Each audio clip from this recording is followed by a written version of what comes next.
Mercedes AMG has waited until the GTV 1.5 to unveil the convertible version, complete with dramatic new Panamericana-inspired 15-louvered grille, active air management and, on the GTC, active rear-wheel steering and an electronically locking rear diff. In the right spec Magno Grey with the red soft top, for example, this thing looks unequivocally awesome. It's an important point, the visual drama is a huge part of the deal here, possibly even more than absolute dynamic prowess.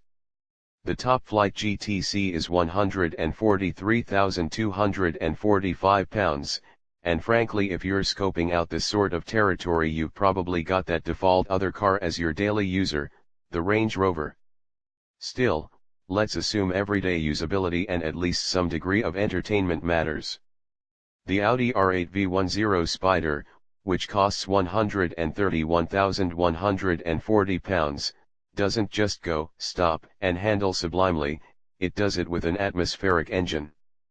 The current car is a brilliant all-rounder, although weirdly the vastly cheaper TT has a better and roomier cabin.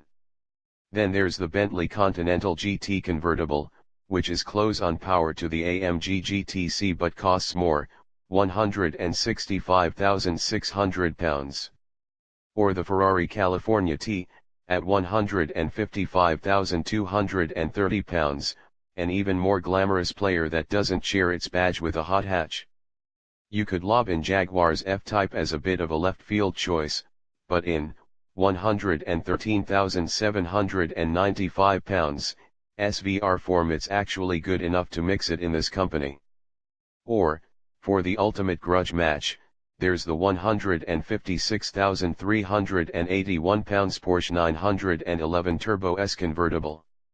That's what Thor and his mates drive on Asgard. Following the SLS, the GT was only the second solo AMG outing, a ground-up, clean-sheet car done wholly in Affelturbach. Where the emphasis, we suspect, is on the engine rather than chassis.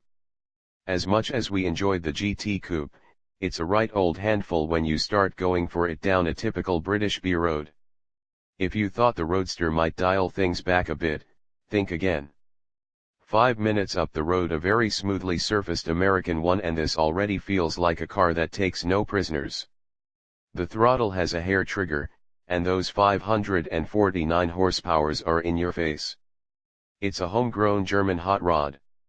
Switching into the 469 bhp GT Roadster is a textbook case of less being more. Less money, for a start, at 110,135 pounds.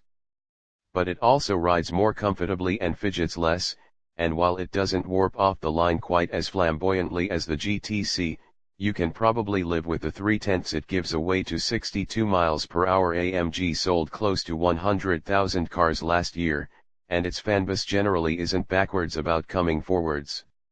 In this case, though, we'd settle for 81 bhp less.